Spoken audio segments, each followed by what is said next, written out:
Olá, pessoal, tudo certo? Estamos começando aqui uma nova fase, digamos assim, desse nosso podcast, o Opinando Podcast, agora presencial nessa parceria aqui com a Cuboplay. Ele vai sempre ao ar às terças-feiras, 8 horas, depois vai ficar nas plataformas ali, tanto da cuboplay.com.br, quanto no meu canal do YouTube, né? E vai ficar ali ao longo da semana para o pessoal poder curtir. O nosso convidado de hoje, da estreia do programa, ele é escritor, historiador, jornalista, professor, é de Santana do Livramento, né? E, bom, eu ia dar formação acadêmica, mas eu vou conversar com ele aqui, mas ele tem bacharel em História, Jornalismo pela PUC, mestre em Antropologia pela URGS, doutor em Sociologia pela Universidade de Sorbonne, em Paris. Aqui diz autor de mais de 30 livros, porque a gente conhece tanto, mas a gente vai fazer uma pesquisa antes, mas já deve ter mais que isso. Eu estou recebendo aqui Juremir Machado da Silva. Tudo bom, Juremir? Tudo bem, Nando. E o nome desse teu podcast é muito bom. Opinando é legal demais. Na tua apresentação, eu tenho que dizer o seguinte: eu não sou mestre em Antropologia pela URGS pelo seguinte: eu sou um dos poucos casos na história do Rio Grande do Sul que teve a sua dissertação de mestrado reprovada na banca em Antropologia. Eu fui reprovado na banca em Antropologia. Mas o que tu fez de tão horrível? É verdade, eu criei um rolo grande assim e fui reprovado na banca. Então, eu cursei Antropologia na URGS. Mas foi rebeldia? Os professores tinham razão ou tu foi injustiçado? Não, eu acho assim que, em parte, hoje, aos 60 anos de idade, em parte foi culpa minha, rebeldia. Mas, em parte, exclusivamente o professor que me reprovou, em parte foi um pouco de exagero dele. O professor atual, Juremir, faria isso? Reprovaria o aluno? Aos 60 anos eu não faria o que eu fiz naquela defesa. Eu tinha... foi em 1990, eu me lembro assim, o meu rolo era com um professor que ainda é muito conhecido, chamado Renato Ortiz. Ele era o convidado da banca. E eu soube que ele não tinha gostado muito do meu trabalho, que ele ia criticar. Então eu já fui para a banca estabelecendo o seguinte: ele vai criticar, eu vou criticá-lo. Então ele falou alguma coisa e eu já cortei e disse o seguinte: olha, queria dizer o seguinte, o senhor não tem cultura para estar na minha banca, para me julgar. Foi assim o negócio? Sim, bom, aí o cara disse, pô, tá bom, mas eu tenho cultura e poder para te reprovar. Eu tenho a caneta para te aprovar ou reprovar. E me reprovou. Mas, bom, ali eu pensei que a minha carreira acadêmica estaria interrompida. Foi mais ou menos a frase do Caetano naquele festival que ele diz para a plateia, né? Como é que é? Pro júri. O júri é muito simpático, mas incompetente. Foi mais ou menos isso. Foi isso, né? Foi isso. Agora, coisa de guri, que não se faz, que não se diz. Que idade isso, Júlio? Tu tinha? Foi em 1990, eu tinha 28 anos. Você é de 62 também, né? De 62. Nós temos a mesma idade. Exatamente. E, claro, eu hoje não faria da mesma maneira, porque não é muito divertido ser reprovado. Depois disso, claro, eu fiz muita coisa que ajudou a recuperar. Por exemplo, eu fiz uma coisa que praticamente não existe. Nós montamos uma banca paralela. Já que aquela oficial me reprovou, fizemos uma banca paralela que era um time de peso. Denis Rosenfield. Foi o Guaidó na Venezuela, fez um governo paralelo. Denis Rosenfield, Décio Freitas e Contardo Caligares. Esses aí na paralela? Na paralela. Não, mas o time era forte. O time era forte. É a Série A, o time forte. Na paralela foi aprovado. Não, era forte. Não, tu só deu o nome forte aí. Isso. E aí saiu o livro. A tese reprovada virou livro, foi o meu primeiro livro. Chama Miséria do Cotidiano. E aí fizemos um lançamento na livraria Palmarinca, lá no centro. Cara... Vamos ver se a Wikipédia está certo, o primeiro livro aqui. No final já vamos com ela. Sabe, nessa sessão de autógrafos, foi a minha primeira sessão de autógrafos. Teve 500 pessoas. Na primeira? Toda a comunidade cultural de Porto Alegre foi numa espécie assim de desagravo. Tu vê que esse negócio de engajamento que hoje que tem na internet já tinha naquela época. época. A internet só reflete um movimento que está dentro das pessoas, né? Quem se viu naquela causa, tamo junto, e foi lá. Exato. E aí que começou, eu queria ir para a França estudar, mas aquele negócio de ter sido reprovado não ajudava. Mas o Michel Maffezoli, que foi meu orientador na França e que vinha muito ao Brasil, tomou conhecimento desse rolo. Porque nas universidades brasileiras... Mas tu já tinha ido à França antes? Não. Aí ele ficou sabendo por um cara do Recife, o Roberto Mota, porque todo mundo comentava na área, ou porque envolvia o Renato Ortiz, ou porque aquilo foi uma repercussão forte. E aí uma vez ele ficou sabendo, veio a Porto Alegre, convidado, primeira vez que ele veio a Porto Alegre, convidado por uma pessoa que eu conheço, a Ruth Gauer, e eu fui entrevistá-lo como repórter da Zero Hora, eu era repórter da Zero Hora. Eu fui entrevistá-lo e ele ouviu o nome e ele disse, mas o senhor não é aquele que foi reprovado numa banca e tal? Sim, fui. Não, o Roberto Mota me contou, porque o Roberto Mota inclusive fez a orelha do meu livro. O Roberto Mota é um grande antropólogo lá no Recife. E ele disse assim, o senhor não quer vir estudar comigo na França, fazer um doutorado comigo? Sim, mas eu não passei, eu não tenho o título de mestre. Mas não precisa de título de mestre. Pode entrar direto no doutorado. Lá pode entrar direto no doutorado. Aqui também pode. Eu não sabia, eu achei que tinha que ser primeiro mestrado e depois doutorado. Pode. Em alguns casos, depende muito de cada programa. Às vezes, o sujeito vai para a banca de qualificação do mestrado e a banca pode dizer assim, olha, passa direto ao doutorado. Acontece muito raramente, mas tem. Eu tive casos de estudante meu que passou direto para o doutorado. Então ele me convidou para ir. Disse, vem estudar comigo. Eu disse, ótimo, vou. Ele me deu uma carta depois, tá? Me aceitando como orientando. Eu pedi bolsas no CNPq e na CAPES, pensando não vou conseguir nenhuma, porque eu fui reprovado no mestrado em antropologia. Consegui tanto da CAPES quanto do CNPq. Aí eu escolhi a do CNPq e fui para a França. Ficasse quanto tempo lá, Germano? Paris? Na primeira vez, fiquei 4 anos. É Paris que tu fica? Paris, exatamente. Fiquei 4 anos. Aí, sempre estudando? Estudando, fazendo doutorado e fui recontratado como correspondente da Zero Hora. Porque quando eu fui para Paris, eu era repórter da Zero Hora, eu falei para o Felberg, era o Felberg. Começa a trabalhar na Zero Hora morando em Paris? Ou antes já tinha trabalhado? Não, eu comecei aqui. Comecei em 86 da Zero Hora.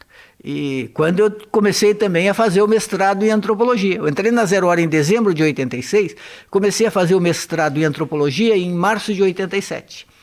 E aí, quando eu fui então para o doutorado, eu falei para o Felberg, que era o editor-chefe, se ele queria que eu fosse... Carlos Felberg. Isso, se ele queria que eu fosse correspondente lá. Ele disse, não quero não, de jeito nenhum.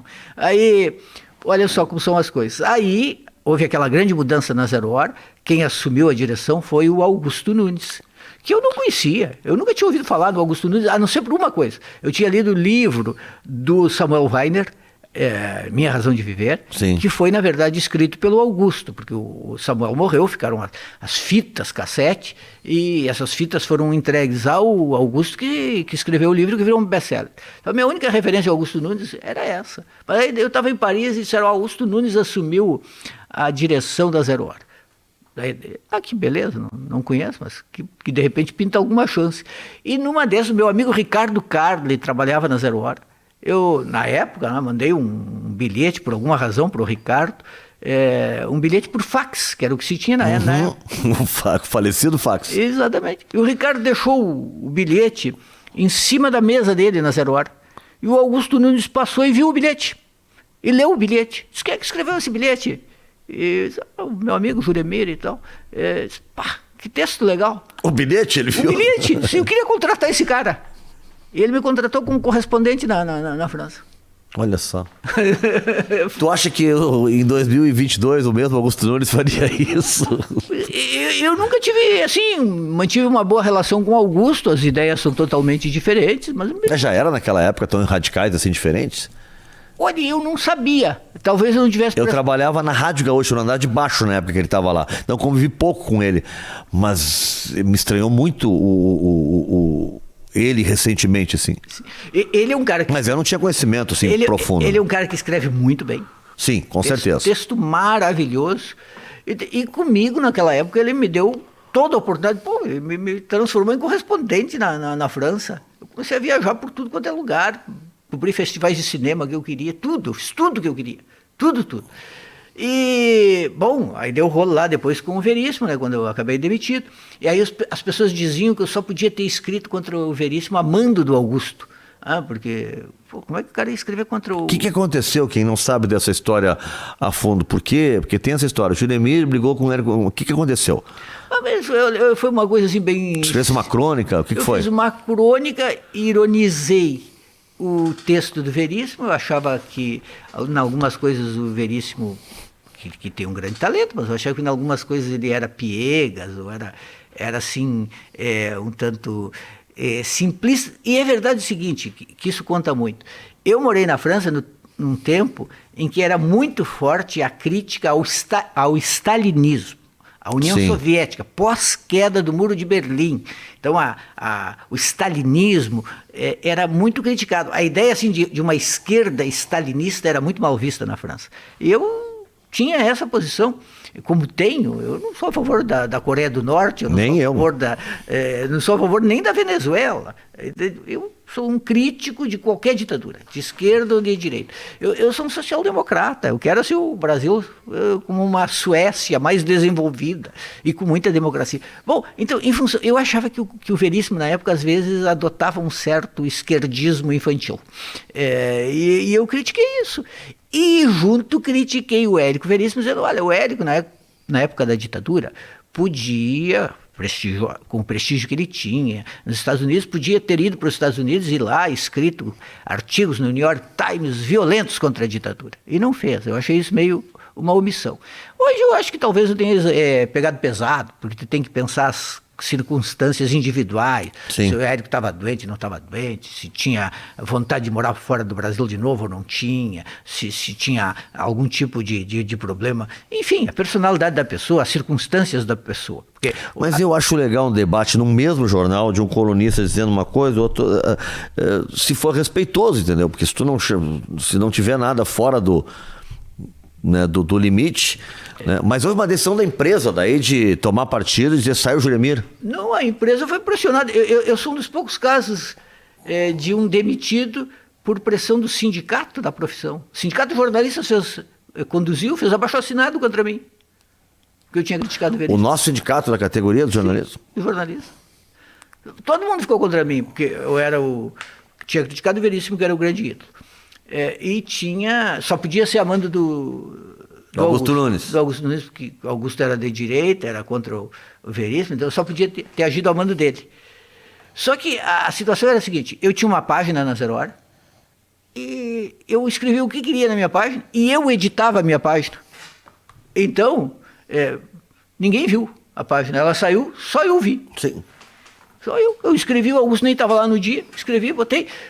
Teria sido melhor para mim se alguém tivesse visto e dito, olha, tu vai te enrolar aí. Vai te incomodar com isso. Sim, porque aí talvez eu tivesse dito, pô, quem sabe. Então, não tinha nada de o Augusto me mandar. O Augusto, quando viu, tomou um susto, porque percebeu, isso vai dar rolo. E deu. Porque aí o Veríssimo disse o seguinte, olha, que principalmente, ele nunca falou da minha crítica a ele, mas a crítica ao pai dele. Então ele disse, olha, o seguinte, olha, ou tu te retrata, ou ele saía do jornal. Aí é claro que ele não podia sair do jornal, ele era a estrela do jornal, a empresa me disse, vai lá, te retrata. E aí eu disse, eu não vou me retratar. Entende? Aí não me retratei, dancei. Aí, olha só como eu adoro esses detalhes assim de histórias, porque aí teve uma época, isso demorou uns 15 dias de discussão, de polêmica, vai, não vai. Eu escrevi uma carta pedindo demissão, mandei para o Marcos Divoski, que era o diretor. Diretor. Ele pegou a carta e disse, não, fica que a gente vai resolver. E aí o rolo continuou. Aí ele resolveu me demitir, mas ele pegou a carta que eu tinha mandado e disse, o Juremir pediu demissão. nem o, como é que chama lá, o fundo de garantia eu peguei. Ah, ele pegou aquela multa, carta, não teve multa rescisória, nada. Nada, porque eu tinha pedido demissão. Mas só que aquela etapa estava vencida. Deixa essa carta para lá. Sim, eu tinha continuado. Entendeu? Ele tinha me convencido a continuar. Então, depois ele usou a minha carta. Mas assim, hoje eu olho para trás e penso, a gente comete muito erro, eu cometi muitos. De certa maneira, eu acho que eu faria de novo, porque é da minha personalidade, e acho que em alguns aspectos de conteúdo eu tinha razão. Mas de estratégia, quando a gente vai ficando mais maduro, pensa... Estratégia de carreira, essas coisas, né? Podia ter feito de outra maneira. Eu acho que acabou me gerando um monte de coisas interessantes e inesperadas, porque aí eu resolvi investir profundamente na minha carreira acadêmica, voltei para a França, fui fazer pós-doutorado, me dediquei a escrever livros, talvez eu não tivesse feito tudo isso se eu tivesse permanecido lá na Zero Hora, que era muito absorvente, eu ficava lá o dia inteiro.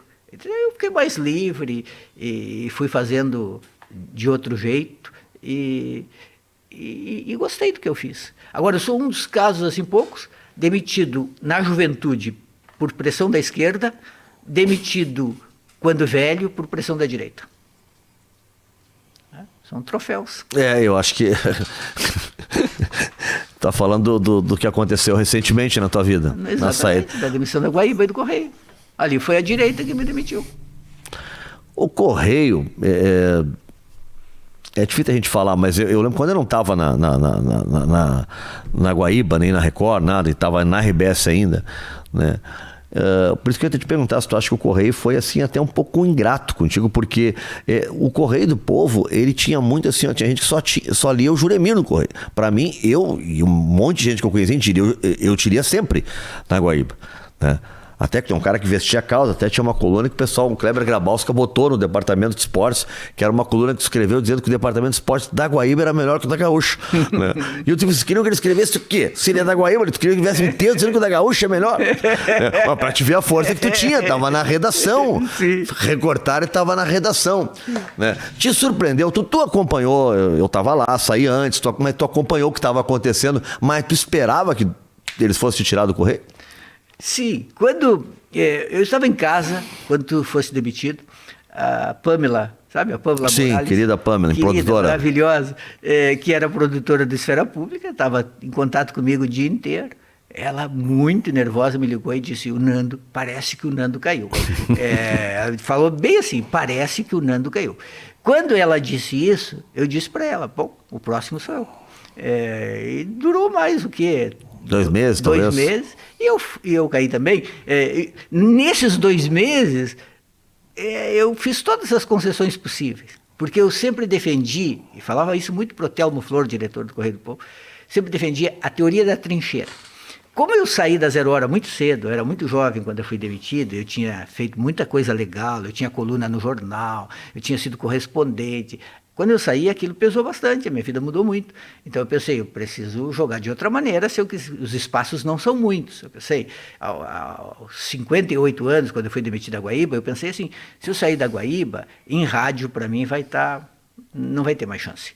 Então é melhor tentar ficar, teoria da trincheira. Eu não posso dizer tudo, mas eu posso tentar dizer coisas que sejam importantes. Entende? É claro, se me disserem para defender o Bolsonaro, não defendo, melhor me demito. Mas se eu não tiver que defender o Bolsonaro, mas também não puder atacar, mas puder dizer outras coisas, como eu fazia, entende? Atacar o preconceito, o racismo, vou levando. Mas eu fui fazendo concessões. Quando eu vi que não tinha mais nada para conceder, eu já tinha entregue tudo. E eles ainda queriam mais. E eu vi que tu exercitou muito no teu lado mais lúdico, assim, nas próprias colunas, né? Às vezes alguns temas mais factuais tu deixou de lado, passou a tratar de questões... Publicar poesia. Exatamente, poesia, que depois até se transformou em livro. Pois sim, tudo. Mas eles não queriam. Eles queriam o Guilherme Baumhart, eles queriam alguém que aderisse, que fosse bolsonarista. Entende? Alguém desse gênero. Então, não tinha como ficar. Mas, assim, por um lado, são troféus, né? A gente cai, como tu caíste, pela boa causa. E qual era a causa? O pluralismo. Não era ser petista. Eu nunca fui petista. Na eleição de 2018, eu votei no primeiro turno no Ciro. Então, nem sempre votei no Lula. Este ano, claro. É uma exigência ética votar no Lula. Então, mas não sou petista, nunca fui. No Esfera Pública, tu sabes bem, tu eras o chefe. No Esfera Pública falava o Kim Kataguiri e a esquerda ficava louca. E aí no outro dia falava o Guilherme Boulos. Num dia a gente entrevistava o Bolsonaro e no outro o Lula. Um dia tinha o Nelson Marquesan, no outro dia tinha o Paulo Pimenta, tinha todos juntos. Todo mundo. E o pluralismo foi visto como esquerdismo, como comunismo, porque infelizmente as rádios news do Rio Grande do Sul são muito conservadoras. E aquele programa nos botou em destaque nacional com alguns rolos fantásticos, né? O episódio do Mamãe Falei lá dentro, lembra? Sim. Foi uma baixaria danada. Rapaz, sabe que eu disse pra ele, né? Eu nem vou contar não, mas eu disse no corredor para ele, não te dou uma bocha aqui, né? Não foi isso, né? Porque nós estamos aqui no corredor, mas que cara, que coisa, sabe? Ele o tempo inteiro agredindo as pessoas, né? E o episódio, tu falaste do Kim Kataguiri, que a Márcia Tiburi não quis falar. Eu vi que aquilo mexeu contigo. Tu ficou chateado porque tu gosta muito dela, sim, né? Sempre teve admiração por ela. Gostei. E aquilo te magoou porque ela meio que achou que era uma armadilha pra ela aquilo ali, né? E coisa que acontece num programa ao vivo, que as pessoas chegam, não estão em Porto Alegre, a esfera pública tá lá, vem cá, eu tô em Porto Alegre, vai lá, que é um espaço de... E ela meio que ficou, não, ela acreditou que tinham armado algo pra ela. Sim. Nandi, por que eu ia armar pra ela, de quem eu gostava? E ainda era o Kim Kataguiri, que de manhã disse, olha, eu posso ir ao vivo. Então também vem, porque era o dia do julgamento do Lula no TRF4 aqui em Porto Alegre, nós precisávamos de pessoas para comentar os votos dos desembargadores. Um programa pluralista não ia convidar só a esquerda, já tinha a Márcia e tinha o Roberto Requião. Então eles eram a favor do Lula. Então precisava de alguém que fosse contra, que quisesse a condenação. Aí a gente ia botar o Kim por telefone. Aí o Kim ligou para a produção e disse, não, eu estou em Porto Alegre, eu quero ir. Porque o programa era conhecido, as pessoas gostavam de ir lá. Não, então vem, isso já ao meio-dia, o programa só a 1h. E aí nós batemos cabeça. Nunca mais falasse com a Márcia sobre Nunca isso? Mais. Nunca mais. Faz pouco tempo ainda ela me criticou, dizendo que gostava de mim, que não entendia porque eu tinha feito... Mas não tinha feito nada. O que aconteceu? Meio-dia, o cara aceitou ir, nós batemos cabeça... Eu estava cheio de coisas para fazer, não me deu assim de dizer para a produção, olha, não esquece de avisar a Márcia e os outros que o Kim vai estar presente. Não falhamos. Mas eu não ia chegar e dizer assim, olha, isso não é culpa minha, é culpa da produção que não avisou. Capaz. Entende? É culpa minha que não dei a ordem, ou que não fui taxativo, ou que não liguei. Porque ali a gente... Mas acho que ninguém esperava, talvez, nem tu, aquela reação, né, dela. Claro. Eu não esperava, pelo menos. E a gente fazia um trabalho muito coletivo. Por exemplo, assim, procurando... Quem faz um programa diário, tu sabe, todo dia tem 4, 5 convidados e bons. Tem dias que é difícil. Então, a gente dividia as tarefas, do tipo, a produção está em cima do Requião e Márcia Tiburi é minha amiga, é comigo. Então, a obrigação, em princípio, de dizer para a Márcia, olha, vai ter também o Kim Kataguiri, era minha. E na última hora, com muita coisa para fazer, não me ocorreu, não avisei. Mas não avisei não porque não quisesse. Não avisei. E faz toda vez que eu digo, Márcia, me desculpa, nós erramos. Errar acontece. A gente não podia ter sido assim, mas nós erramos. Nós não fizemos por gosto nem por maldade. Nós erramos, simplesmente erramos. Mas é difícil para o pessoal achar que foi um erro. Como é difícil para o pessoal lá daquela década de 90 achar que eu fiz a crítica ao Veríssimo porque eu quis fazer. Tinha que ser amando do Augusto. E ali, na Márcia, tinha que ser uma conspiração contra ela. Nos dois casos, num eu escrevi o que eu escrevi por vontade minha, e no outro nós erramos. Aconteceu e a responsabilidade era minha. Só isso. Não tinha mais nada. Mas essas coisas... Agora, o que eu queria dizer, Nando, é o seguinte, isso é importante dizer. A Rádio Guaíba, da época em que tu foste o gerente de jornalismo, foi a época mais pluralista da Rádio Guaíba. Olha, a Rádio Guaíba já teve lá a sua fase áurea, de todos aqueles nomes, Ranzolin, Amir Domingues... Flávio Caras Gomes, Milton Jung... Todo mundo. Que era um grande... Era um timaço. Era um timaço. E, por exemplo, no esporte eles eram bons demais, e vozes maravilhosas e tudo mais. Mas não era uma rádio pluralista. Não era. Era uma rádio conservadora, uma rádio de direita. E mesmo que alguns não fossem, não tinha espaço ali para o outro lado realmente. Era uma rádio conservadora. E nesse espaço, nesse meio tempo aí que tu estivesse lá, nós fizemos uma rádio realmente pluralista. Talvez tenha sido a época mais pluralista de uma rádio no Rio Grande do Sul. Então se deveria... E aí virou a Rádio Havana, né? Que era uma rádio tão... O fato de não ser uma rádio de direita... Exato. Te colocava a ser uma rádio de esquerda. Não, era uma rádio plural. Não era... Se tu me perguntar assim, me cita 10 radialistas hoje atuando em Porto Alegre, no microfone, de direita. Eu cito com facilidade. Tu também. Bah, agora, mais até. Se tu me perguntar, cita um de esquerda, com posição assumida no rádio do Rio Grande do Sul hoje. Talvez tu saibas, porque tu conhece mais do que eu, mas eu não sei. eu teria dificuldade É, que até possa assumir uma posição num debate, coisa assim, não tem. Não tem. Então, tem duas coisas. Uma, as pessoas que, por profissionalismo, por uma posição, se mantêm neutras, porque isso existe. Eu conheço pessoas assim, que fazem um trabalho profissional e tu não sabe se eles são de esquerda ou de direita. Agora, Juremir, nesse livro aqui, ó, não tem vários, mas esse aqui, ó, a gente tá falando de imprensa, né? Esse livro aqui, tu traz, assim, o que eu acho muito legal, né? O que tu fez, o que Eduardo Bueno Peninha fez, quem mais, assim, jornalistas que começaram, né, a entrar na história com dados, entendeu? Vai lá, onde é que está o registro do documento tal, capa do jornal do dia tal. E aqui tu faz uma recuperação da semana, do dia seguinte, da Lei Áurea, de tudo que estava acontecendo.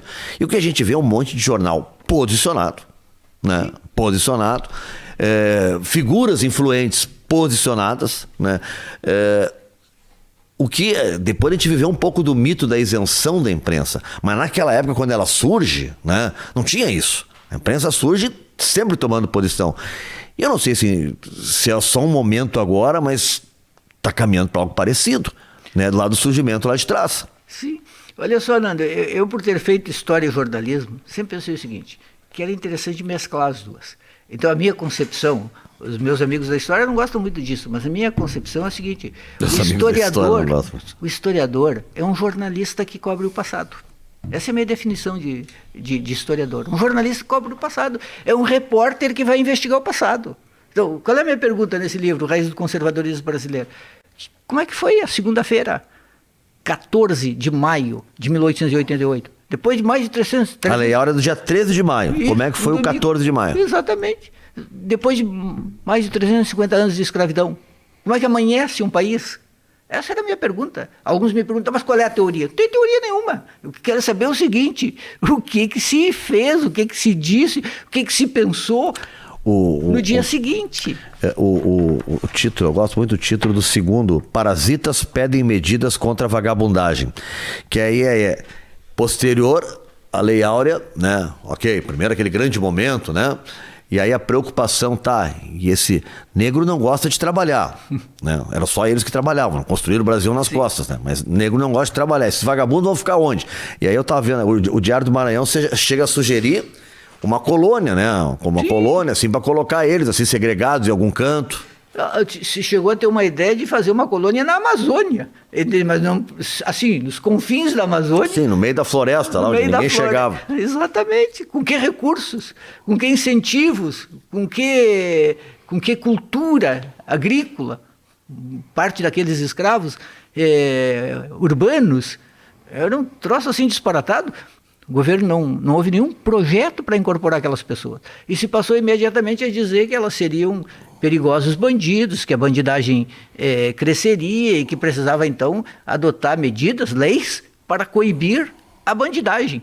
E os proprietários com projetos para ser indenizados. Eles queriam indenização.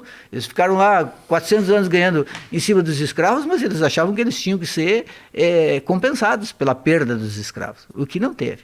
Então, A República é feita também como uma reação da elite à monarquia por ela ter feito a abolição? Sem dúvida nenhuma. A princesa Isabel foi avisada. A senhora acaba de honrar uma raça e de perder a sua coroa. Entende? Porque era certo. Principalmente os cafeicultores do Rio de Janeiro. Porque São Paulo se deu conta que aquilo era sem volta e começou a se preparar. Mas Rio de Janeiro não, era o setor cafeicultor mais atrasado.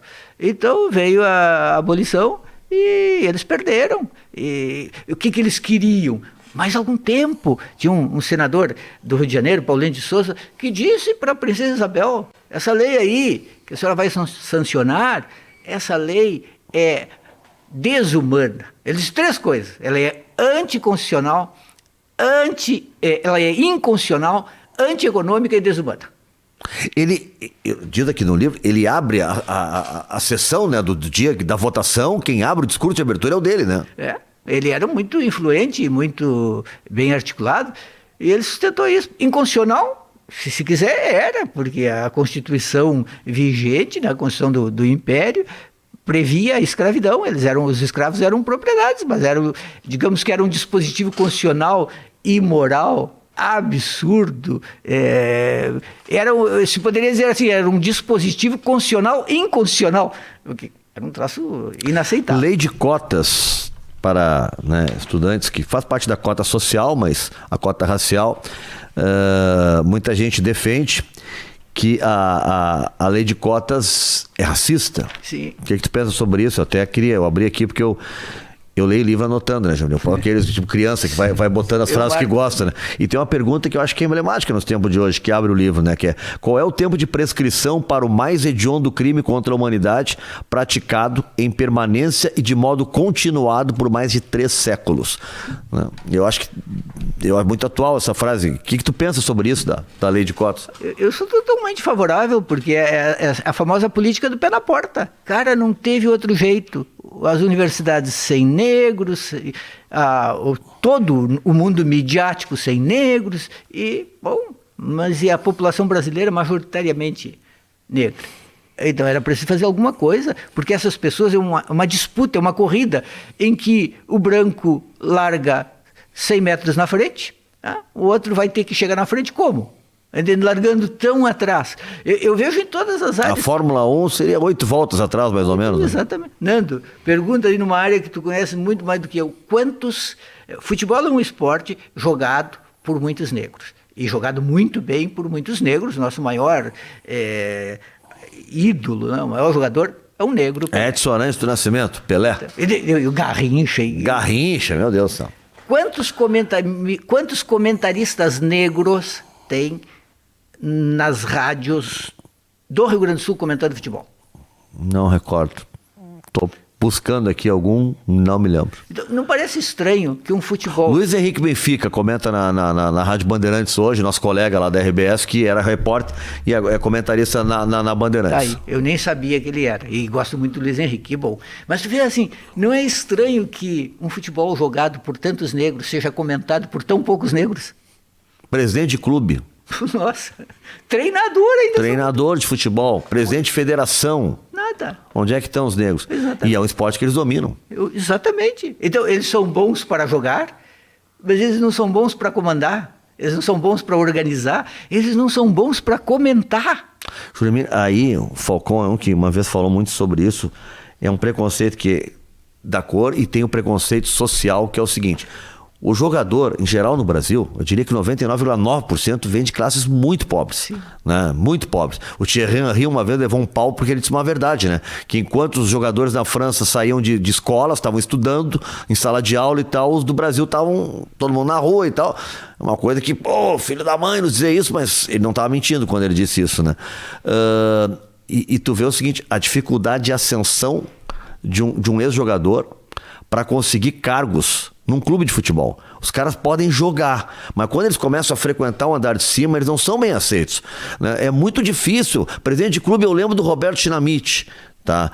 O Ronaldo, para pegar o Cruzeiro, teve que comprar o Cruzeiro. Sim, né? É isso.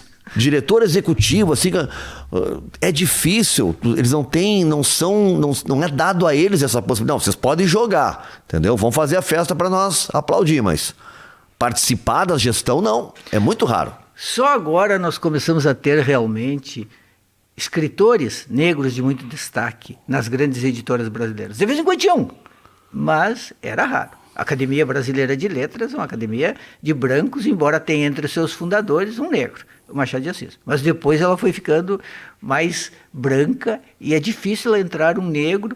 A Conceição Evaristo, escritora negra, talentosíssima, tentou, não entrou. Claro que eles não vão dizer que foi por racismo, óbvio que eles vão negar, não, simplesmente votamos em outro. Mas felizmente agora, aqui no Rio Grande do Sul, nós temos atualmente 2 escritores magníficos. Entrou o Gilberto Gil, mas é o que eu ia dizer, aí é aquela personalidade que já transposa a ideia da cor, de qualquer coisa, né? Da raça, né? Exatamente. Já é uma figura que... Mas é ótimo Mas é ótimo, com certeza. É ótimo que o Gilberto Gil esteja lá, mas assim, não sei se ele não tivesse se ele não fosse esse gigante que ele é como artista, não sei se ele teria entrado. Se ele fosse apenas um escritor... Isso, exatamente. Apenas um escritor, eu não sei se ele entraria na Academia Brasileira de Letras. Agora aqui no Rio Grande do Sul, nós temos o José Faleiro e o Jefferson Tenório, 2 escritores negros fazendo muito sucesso. No Brasil, publicando pela Companhia das Letras, pela Todavia, que são grandes editoras, mas pouco tempo atrás isso não acontecia, era muito difícil, batia na porta e não entrava. Nós temos um caso clássico, o Lima Barreto, que foi um escritor negro que assumiu a negritude, que lutou por ela, porque o Machado de Assis nunca fez isso. A Machado de Assis ficou... Eu digo isso como quem estudou. Eu agora, na pandemia, eu li as obras completas do Machado de Assis. São 31 volumes, e mais o que não estava... Impressionante como lê. Li tudo, e mais o que não estava porque tem muito texto que foi recuperado, descoberto depois. Eu li tudo que estava disponível. Ele escreveu um livro que se chama Machado de Assis, Cronista das Classes Ociosas. Porque o Machado de Assis é o cronista da aristocracia. Difícil encontrar um personagem do Machado de Assis que trabalhe. Normalmente eles não trabalham, porque são os brancos da aristocracia, que vivem das suas rendas. E tudo. Ou então são velhos que em algum momento tiveram alguma atividade como a política e tal, se aposentaram, ou a diplomacia, mas mais do que isso não. E o Lima Barreto, que foi um escritor negro que assumiu a sua negritude, durante muito tempo foi considerado um escritor menor. Hoje se vê o Lima Barreto como um escritor tão grande quanto o Machado de Assis. O escritor é espetacular, assim, que tem livros em que ele botou o dedo ali. A gente quer aprender sobre como funcionava o racismo no Brasil, inclusive na imprensa, é ler recordações do escrivão Isaías Caminha. Está tudo lá, tudo lá. A venalidade do jornalismo, o compadrismo, sabe assim, o toma lá da cá, o racismo, o oportunismo, está tudo lá, tudo.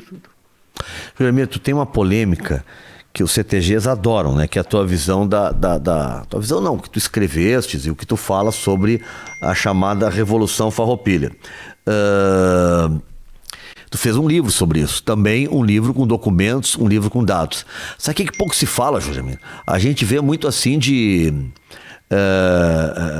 se comemora o Dia do Gaúcho. Meu celular resolveu falar, tentando desligar ele, não consigo. Uma vez estávamos eu e a Thalina no Esfera Pública. Eu já botei no silencioso, fiz tudo e ele não para.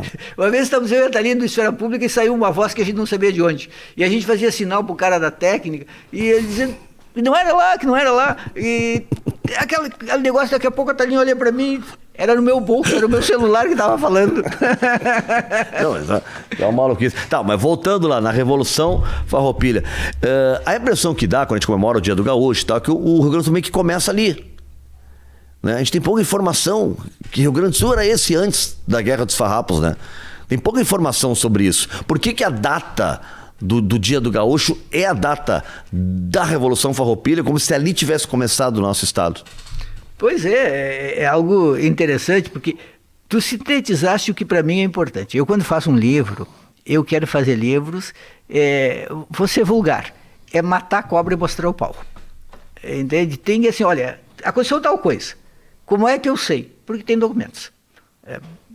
É tudo, história só se faz com documentos. Eu não tenho como ir ao século XIX de outra maneira. Só o cara lá do Chateau, o Fernando Moraes, que botou o Chateau em coma, os pensamentos do Chateau em coma. Deve ter sido a fonte deve ter sido o Chico Xavier.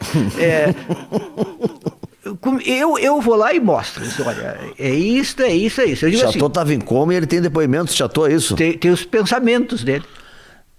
O problema é que nas orelhas dos livros do Fernando Moraes costuma dizer, aqui você vai encontrar a verdade, nada mais do que a verdade. Entende? Porque não tem problema, quer fazer um tipo assim, novo jornalismo. Sim, dá uma viajada, ele em coma, ele deveria ter dito isso, aquilo, não. Isso. Mas ele bota como se tivesse fato. A promoção do livro diz isso. Então, eu, por exemplo, digo assim, a Revolução Farroupilha não foi abolicionista. Alguns dizem que foi. Não foi. Por que ela não foi? Porque ela se financiou vendendo negros escravizados no Uruguai. E só eu, como historiador, tratei. Por que os outros não trataram? Não tenho a menor ideia. Eu tratei, porque existe o documento. Existe o documento em que o Domingos José de Almeida, um dos importantes da Revolução, foi ministro da Fazenda da República e tal, e ele cobra da República, ele diz assim, olha, eu vendi tantos negros, está aqui os nomes, está aqui o preço, está aqui tudo, e investi nessa Revolução, quero meu dinheiro de volta, porque ele brigou com a Revolução, ele foi acusado de corrupção. Então, tinha isso, na Revolução Farroupilha tinha de tudo. Teve corrupção, teve disputas entre eles, assim, de vaidades de todo tipo, e teve principalmente esse tipo de coisa, de vende negro para financiar a Revolução, porque uma Revolução custa dinheiro. Tem dinheiro para comprar munição, para comprar cavalo, para tudo. Então, e, claro, teve a sacanagem com os negros em Porongos, porque a partir de 1838... Eu vi recentemente na imprensa, não vou estar dando nome aqui, agora no aniversário da Revolução Farroupilha, que eles estavam desatentos, os lanceiros negros, foram pegos de surpresa. Essa era a tese que, durante muito tempo, e eu achei que tinha sido já desmanchada essa tese, mas não, ela foi nesse ano dita de novo. Como ficar desatento à chegada de uma tropa numerosa, estando num lugar mais elevado, um cerro? Está no alto, tem a visão de tudo. Tem visão de tudo. E além de tudo, o seguinte, quando tu está acampado num lugar, nesse tipo de guerra, que foi muito uma guerra de surpresas, de emboscadas, de guerrilhas, o que tu faz? Assim, tu manda uma patrulha, que eles chamavam de vanguarda, dá uma olhada nos arredores se não tem ninguém, certo? Então, Porongos, o massacre de Porongos, aconteceu em 14 de novembro de 1844. 14 de novembro de 1844, 3 dias antes, uma vanguarda dos Farroupilhas, um destacamento, saiu para dar uma conferida se não tem inimigo nos arredores, e se enfrentou com uma vanguarda dos imperiais, do inimigo, e morreu gente, dos Farroupilhas. Então, aviso número 1, o inimigo está perto, a nossa vanguarda o encontrou e levou a pior. Um general, que era o Canabarro, o comandante em chefe, tem que ficar de orelha em pé. O inimigo está perto. A nossa vanguarda não só o avistou, como lutou com ele e perdeu. Então, alerta. Bom, mas é o seguinte, nas imediações de Porongos, havia uma fazenda de uma irmã do general Neto. E a irmã do general Neto viu os Farroupilhas os imperiais dentro do campo dela, pastoreando seus animais. E ela chamou um mandalete e disse, vai lá, né, tá acampado em tal lugar, vai lá e avisa que os imperiais estão aqui, que eles fiquem atentos. O cara foi e avisou o Neto. E o Neto disse o seguinte, vamos lá falar com o Canabarro, porque o Canabarro era o comandante em chefe. Então foram lá e avisaram o Canabarro. O Canabarro olhou para o homem, o mandalete, e disse assim, o senhor não está mentindo? O homem ficou todo envaretado, um gaúcho e tal. Como não? Estou falando a verdade. O Canabarro disse, o Moringue, que era o chefe imperial, sentindo a minha caatinga, aqui não vem. Pronto. E sabe o que ele fez na sequência? Mandou tirar a munição da infantaria, o Cartuchambe. Mandou, desarmou a infantaria. Então ninguém... Sob a alegação de que o Cartuchambe estava se estragando nas patronas. Então, tirou a munição. Horas depois acontece o ataque. A infantaria, também composta de negros, porque só se fala dos lanceiros, lanceiros e infantes. Porque os lanceiros lutavam a cavalo e com suas lanças. Os infantes lutavam a pé e com arma de fogo. Sem bala, sem munição, no caso. Sem munição. Quando acontece o ataque, os acampamentos eram separados. Acampamento dos negros, acampamento dos brancos. Os infantes eram brancos. Os infantes eram negros também. Também eram negros. Também. Porque, todos eram negros ali. Claro que gaúcho branco não entrou naquela fria. Não queria lutar a pé. Era desonroso. Sim. Então eles eram negros também. Tá entendendo? Agora, claro, por que os lanceiros... Os lanceiros e os infantes, mas todos eram negros. Todos eram negros. Pode ser que tivesse um outro infante perdido branco, lá no meio. Exatamente, mas em maioria eles eram negros. Então, quando acontece o ataque, que cai só em cima do acampamento negro, não cai em cima do acampamento branco, eram separados. O ataque cai em cima do acampamento negro, por acaso, por coincidência, pega os infantes desarmados, massacra todo mundo, os lanceiros pegam suas lanças e lutam, no que deu, muitos morreram, 120 caíram prisioneiros. Então, isso tudo foi combinado, isso tudo foi armado, por quê? Porque os farroupilhas queriam terminar a guerra. Queriam terminar a guerra. Eles queriam uma anistia. Aquilo que foi chamado de tratado de paz é conversa. Não tem nenhum tratado assinado. Não tem tratado de Ponte Verde, não existe. Não tem nenhum tratado assinado. Aqui a assinatura de Caxias, aqui a assinatura de Canabarro. Canabarro ficou de um lado do rio Santa Maria e o Caxias do outro. Eles não se encontraram, não apertaram as mãos, nada. Não existe esse momento da paz. Tratado, isso aí não tem. Isso é um mito. Então, o que tem é isso, é que o Império concedeu anistia aos farroupilhas. Mas para conceder anistia, o Império disse, tem uma condição. Tem uma condição sine qua non. Entregar os negros dos imperiais que foram cooptados pelos farroupilhas. Os farroupilhas, era tal a desproporção entre o exército farroupilha e o exército imperial, em número de homens, no fim os farroupilhas tinham 1.000 e poucos, os imperiais tinham 11.000. Então incorporou negro, cooptou negro, para aumentar a sua mão de obra militar, que não tinha mais gente. E aí, claro, promessa de liberdade. Aí, quando os imperiais disseram, nós só damos anistia se vocês devolverem, os proprietários querem de volta. Aí, o que tu faz?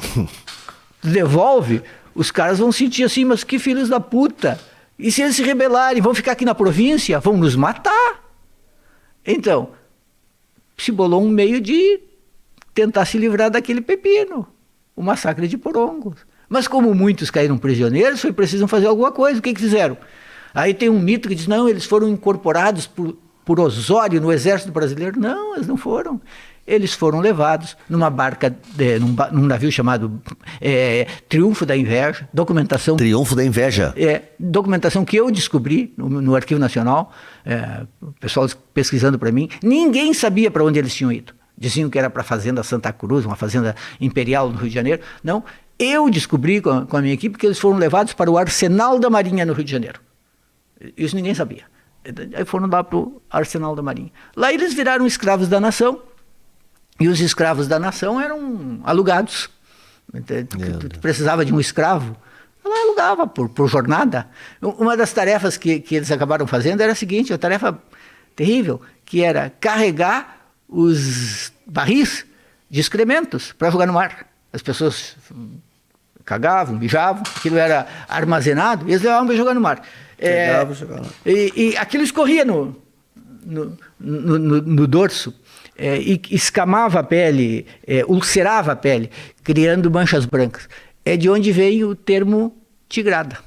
Quando aqueles negros, sim, com aquelas manchas brancas, passavam o caminho do mar, com aqueles barris de merda, mal vedados, as pessoas, vai a tigrada. Tigrada. É um termo muito, muito racista. E alguns sobreviveram e foram adiante e foram incorporados para a Guerra do Paraguai. Porque quando veio a Guerra do Paraguai, aconteceu o seguinte... os brancos não queriam ir, muitos brancos não queriam ir. Então foi criada uma lei que estabelecia o seguinte, se não vai, tá bom, não quer ir, não vai. Manda outro no seu lugar. Quem? Um escravo. Um escravo, com a promessa de liberdade. Sabe como é que foram chamados esses que foram para o Paraguai nesse tipo de condição? Voluntários da Pátria. Nome da nossa rua. Sim, os voluntários da Pátria é esse pessoal que foi para a guerra contra a vontade. Com a promessa de liberdade. Teve um efeito... Alguém voltou de lá vivo e teve a liberdade? Será? Isso Reina a grande expectativa. Agora, teve um efeito que ninguém imaginava. Na Guerra do Paraguai, que foi uma guerra terrível, duríssima, nefasta, aí de repente estava lá o branco lutando ombro a ombro com o negro. Eu sou o branco e tu é o negro, tu me salva a vida. Ou eu te salvo a vida, cria uma irmandade. Eu te salvei a vida. Nós estivemos juntos naquele negócio lá, nós podíamos ter morrido os dois. Quando o exército voltou de lá, o exército não queria mais fazer o papel de capitão do mato. Então, quando aquilo foi crescendo. Entenderam que eram pessoas, todos somos iguais e tal. Não queriam mais aquilo. Exato. Então, quando próximo da abolição, se organizaram muitas fugas em massa de escravos. Um branco de Antônio Bento, que foi um dos grandes heróis da abolição, era um carola, um católico fervoroso, mas empenhou a vida, um advogado empenhou a vida dele e o dinheiro dele na libertação de escravos. E ele organizou fugas em massa, e organizavam quilombos para receber esses escravos fugidos. Por exemplo, o quilombo de Jabaquara, perto de Santos. O cara assim, totalmente fora da lei. Entende? O pessoal dizia, não, nos jornais saía, nos jornais escravistas saía, estão infringindo a lei, bababá, esse papo assim que os caras fazem com o sem terra e tal. Bom, ele organizou tudo isso aí. E teve um momento decisivo resultante da Guerra do Paraguai. O Deodoro da Fonseca mandou uma carta para a princesa Isabel dizendo, nós não vamos mais caçar escravos. E aí, quando não tinha mais o exército para fazer o papel de capitão de mato... Da abolição. E não tem mais como segurar. Entende? Então...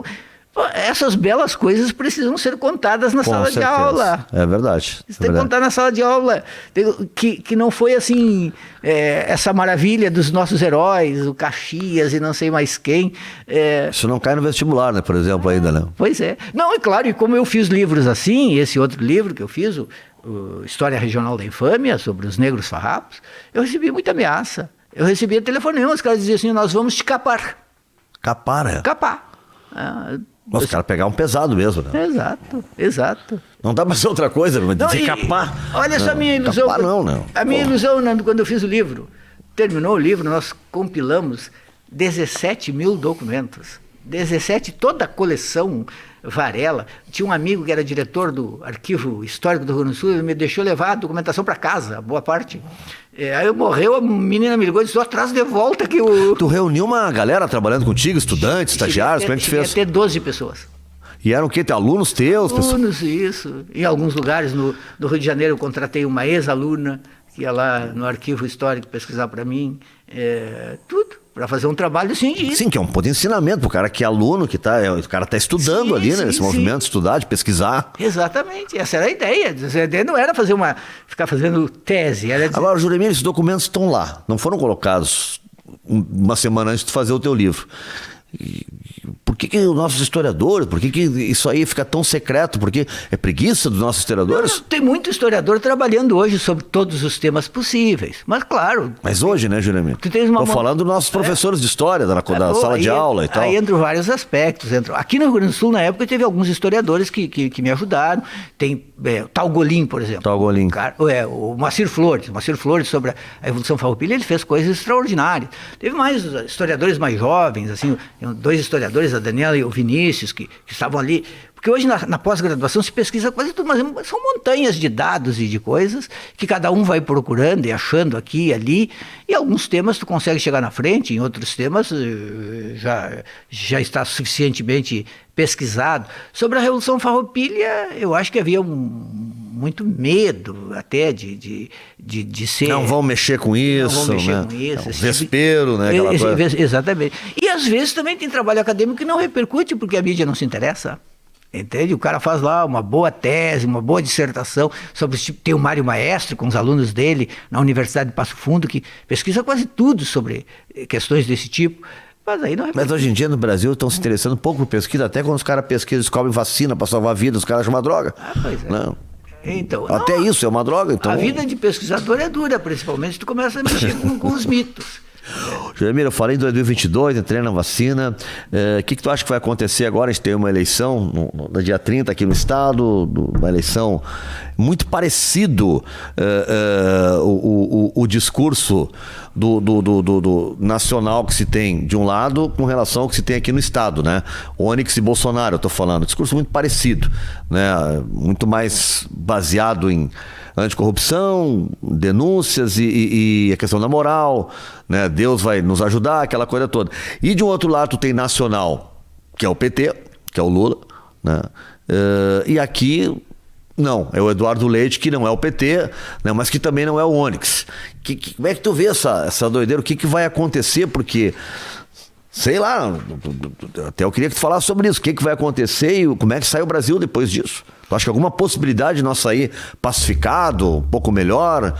Não. Pacificados eu acho difícil. Não, né? Mas... melhor sim. Melhor eu espero. Pela primeira vez na minha vida, Nando, quase 37 anos de jornalismo, pela primeira vez eu abri voto. Eu estou escrevendo no Matinal, site de jornalismo, eu abri voto. Olha, eu vou votar no Lula e no Eduardo Leite. Eu acho que é uma obrigação cívica, moral, cidadã. Eu acredito na democracia. Eu acho que a democracia é o fundamento de tudo. Se não tiver democracia, bom, acabou. Se não tiver democracia, nós não vamos estar falando aqui. Nós seremos proibidos de falar. Com certeza. Então, ou nós teríamos que pegar esse podcast, fazer como era com música nos anos 80 ou 70, levar ali na Presidente Roosevelt, na censura, eles iam ouvir o nosso podcast, dizer o que podia e o que não podia ao ar. Exatamente. Então eu acho a democracia o fundamento.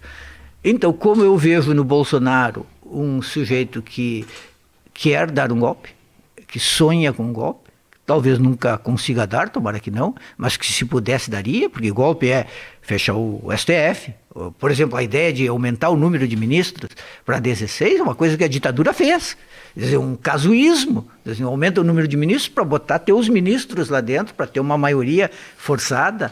Então, por todos os sinais, o Bolsonaro quer dar um golpe. Então, eu vou votar no Lula porque o Lula não é um golpista. O Lula foi presidente da República e teve acertos, teve erros, mas não quis dar o golpe.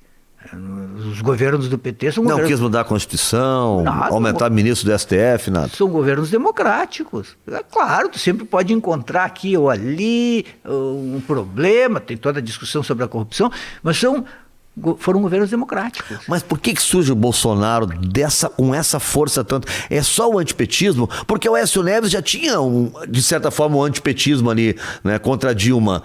E não era tão assim, né? Era só... É a força do antipetismo ou tem algo mais, Jeremy? Eu acho que tem o antipetismo, tem a era das redes sociais e tem um ressentimento que estava incubado. Como que um operário se torna presidente, é isso? Tudo isso. Tem, por exemplo, em relação às políticas identitárias que se tornaram muito fortes, sabe? Essa coisa assim, o lugar dos negros, o lugar dos gays, e tudo isso que ofende aos conservadores. Então isso é como se fosse uma reação a algo que é incontornável e que é bom que venha, que cada um possa ser o que é, sem ter de se esconder, sem ser censurado, impedido, mas é uma reação muito forte em relação a isso. E as redes sociais, que deveriam ser o espaço por excelência do discurso democrático, elas acabam sendo um espaço onde vaza muito ódio, muito ressentimento, e onde, para chamar atenção, tu precisa radicalizar. Na rede social, se tu disser assim, o Inter teve um bom desempenho, o cara, puxa, que coisa morna. Tu tem que chegar e dizer assim, hoje o Inter não jogou um ovo. Aí funciona. Aí funciona. Esse cara é um idiota. Esse cara é um idiota. Aí funciona. Exatamente. Então, o tempo inteiro um estímulo à violência, à pegada, a ter posições extremadas. Basta ver o seguinte, quem são os mais votados no Rio Grande do Sul? Todos do republicanos. O Gustavo Vitorino para a Assembleia, o senador, o general Mourão, e o tenente-coronel Zucco para deputado federal. Todos com um discurso forte, posicionado, extremo. Sabe? A esquerda é ruim, temos de combater os comunistas. Toda essa lenga-lenga, não tem comunista nenhum pronto para tomar o poder no Brasil. É um discurso velho, mas que mobiliza fantasmas e funciona. Então eu acho que todas essas coisas se misturaram. Porque, pensa bem, o Eduardo Leite, a gente imaginava assim que ele ganharia fácil do Onyx, porque é um cara que a gente pode não gostar da política dele, eu, por exemplo, não compartilho as ideias dele, mas não posso dizer que o Eduardo Leite é um radical, um extremista, o cara que quer solapar a democracia. Não, o Eduardo Leite é um democrata, é um sujeito de centro. De centro-direita, sim, centro-direita. Qual é o problema? A democracia tem isso, pode ser de centro, pode ser de direita, pode ser de centro-esquerda, todo mundo pode conviver, projetos diferentes. Agora, o que nós estamos vivendo não é a convivência de projetos, é a tentativa de exterminar o outro. Eu não quero que tu existas porque tu és de esquerda. Eu não quero que tu existas porque tu és comunista. É um pouco a história que a gente estava falando da Guaíba. Ali, tu ouves a direita e ouves a esquerda, tu é um terrível comunista. Porque não é para ouvir a esquerda, é para ouvir só a direita. Só um lado. É só um lado. O Rio Grande do Sul... tem um governador, tinha, né, um governador, assumidamente se assumiu, né, gay, homossexual, mas ele fez isso já eleito. Tu acha que isso tem algum... Ele consegue lidar bem com isso? Ele, o Eduardo Leite, sim, eu digo, mas a população nessa hora tem algum peso, isso que eu quero dizer, tem algum peso isso que ele fez, esse movimento que ele fez de assumir agora na hora de alguém decidir seu voto?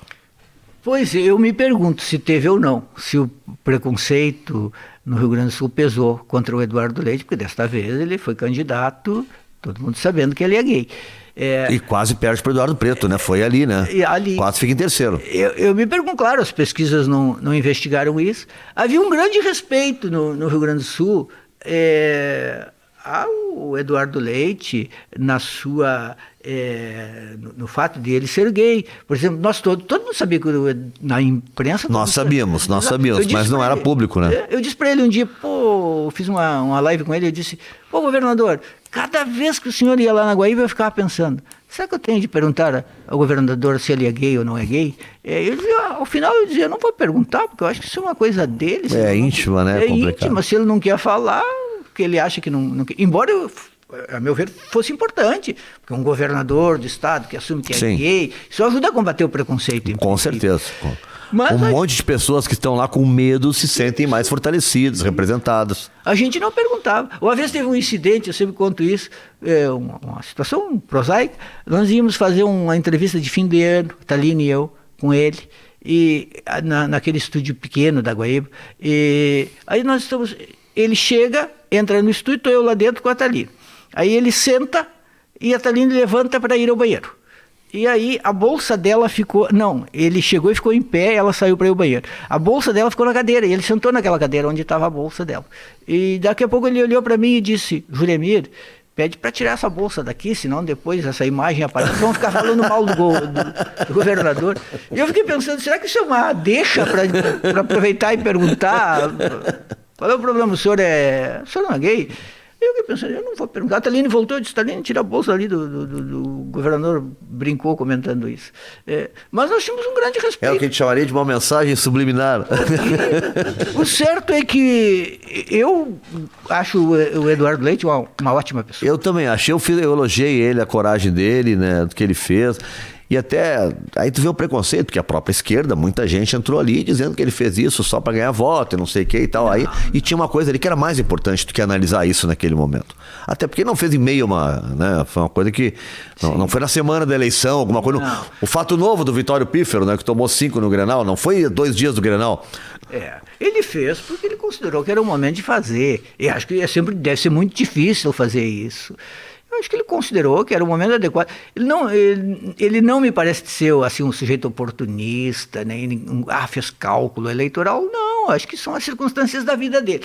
Eu acho que é um sujeito que tem muito futuro político. Não duvido que ele venha a ser presidente da República. Porque realmente... Ele é talentoso. No debate da Bandeirantes que eu vi, a meu ver, ele destruiu com o Onix. Eu também vi o debate. É o Onix, não é Onix, é Onix. E tem a mesma impressão que tu. Ele deu um laço. O Onix pediu ajuda para o Bolsonaro e para Deus. Isso. E o Eduardo estava preparado, falou do nosso estado, né? Eu achei ele, dependente de qualquer coisa, só uma análise, eu achei ele bem mais preparado. Exatamente. Então, eu espero que Lula e Eduardo Leite ganhem, porque no momento é o que nós podemos esperar de melhor para o Brasil. Imagina ter Bolsonaro e Onix. E o Mourão no Senado. Exato, o Mourão no Senado. O Mourão que visita o Rio Grande do Sul de vez em quando, com a sua máscara do Flamengo e falando chiado. Vem falar mal do Flamengo. Deixa o Flamengo em paz também, isso também. Não, tá certo, mas eu prefiro o Grêmio e Inter, né? Eu sei. Eu me lembro uma vez... Os gaúchos todos preferem. Eu me lembro uma vez, não sei se tu vai te lembrar, um cara de São Paulo que trabalhava lá na Guaíba, que era muito... Como é que era o nome dele? Um cara de São Paulo que trabalhou um monte de tempo ali. E um dia ele fez uma chamada de um jogo Inter e Corinthians e chamou assim, o Corinthians! Aí falava pra ele, pô, aqui é o Rio Grande do Sul. Que porra é essa que tem que chamar pelo Inter? Ô, Juremir, pra gente fechar, já estamos estourando aí. Quem é pior, Ramírez ou Cacique Medina? Os dois eram Ainda bem que passou essa vira-latice. Porque o pessoal falava assim, que era xenofobia. Não, eu não tenho nada contra grande treinador. Se o Internacional quiser contratar o Guardiola... O Abel Ferreira do Palmeiras? O Abel Ferreira, que provou que é um baita treinador, tá ótimo. Se quiser contratar o Zidane... Mas não é pro cara ser estrangeiro que ele é bom. Sim. Mas tinha virado isso, tem que ser estrangeiro. Tu deve ter um monte de amigo em Livramento que falam castelhano perfeito, que poderia assumir aí. Exatamente. Os brasileiros todos eram ruins. O Filipão era acabado. O Mano Menezes acabado. Dorival Júnior estava aposentado até esses dias. Sim. E aí, olha só que belo trabalho está fazendo o Mano Menezes.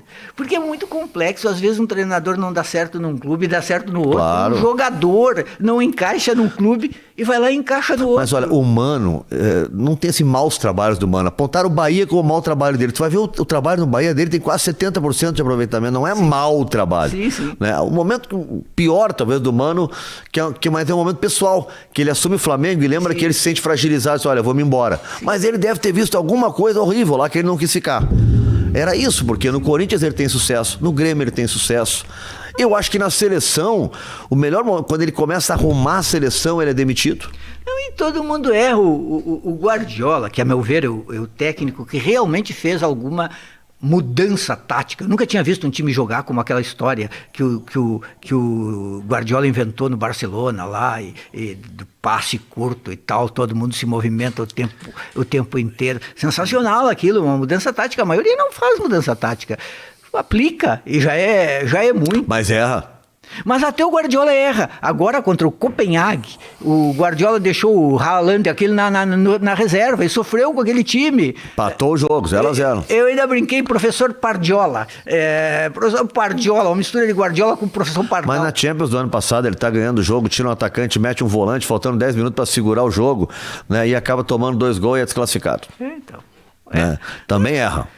Eu tenho ido ao jogo agora. Eu tenho um amigo, Leandro, que me convida, me pega em casa, me larga em casa, eu tenho ido ao jogo. Tu tem saudade de assistir jogo, sentar na cadeira, na bancada ali, ver sem microfone, sem fone, sem nada? Sensacional. E o que eu tenho visto, um Inter renovado, reinventado. O Inter, no início do ano, era uma tristeza. Com o Mano, o time voltou a ter vontade. Tem jogadores assim que a torcida gosta porque eles são lutadores, como o Pedro Henrique. Pedro Henrique, alemão é lutador também. É verdade que a torcida do Inter, uma parte da torcida do Inter está ficando estranha. Tá. Ela está gostando de jogador ruim. Se for um ruim lutador, ela gosta, assim, do tipo volante. O Edenilson está execrado. Eu não gosto desse bullying quando pega um jogador. O Edenilson é um cara que tem um trabalho interessante no Inter, cara. Não dá pra tu achar que o Edenilson bom jogador. Bom jogador, dedicado, chegou na Série B no Inter, sabe? Isso. Guilherme, encerrou. Beleza, valeu, Nando. Pô, vamos. Muito legal te reencontrar e vamos. Obrigado por estar aqui na nossa primeira edição do Opinando, que é o nosso podcast agora presencial. Porque eu já tinha entrevistado o Juremir. Não, mas você não entrevistou o Juremir já várias vezes. Mas é sobre o Getúlio, é sobre conjuntura política e tal. Hoje eu queria falar dele, né? Conhecer um pouco mais da vida dessa figura fantástica. Juremir, muito obrigado, sucesso. Valeu, o Matinal segue firme, né? Firme. Um abraço a todo mundo lá no Roger, no Fischer. O Felipe, a Marcela, o Thiago. O Matinal é uma experiência maravilhosa. Muita liberdade, muita vontade, muita gente talentosa. E eu acho que é o futuro. O jornalismo independente profissional. Isso. Né? Jornalismo profissional independente. Porque o jornalismo independente está bem, mas tem que ser feito por jornalistas. Isso. E é feito com muito esmero. Um jornalismo de bom gosto, muito preocupado com a cidade, com as questões de Porto Alegre. Não dá mole. Legal, gente, obrigado. A gente ouviu o Juremir Machado da Silva hoje aqui no nosso Opinando. Vai ficar aí, né, durante toda a semana, fica aí nas plataformas, tanto da Cuboplay, como também no meu canal do YouTube. Semana que vem, né, tem novidades aqui também, na terça-feira, sempre um novo convidado. Esse programa aí o pessoal pode ficar curtindo aí ao longo de toda a semana. Valeu, até a próxima, tchau, tchau.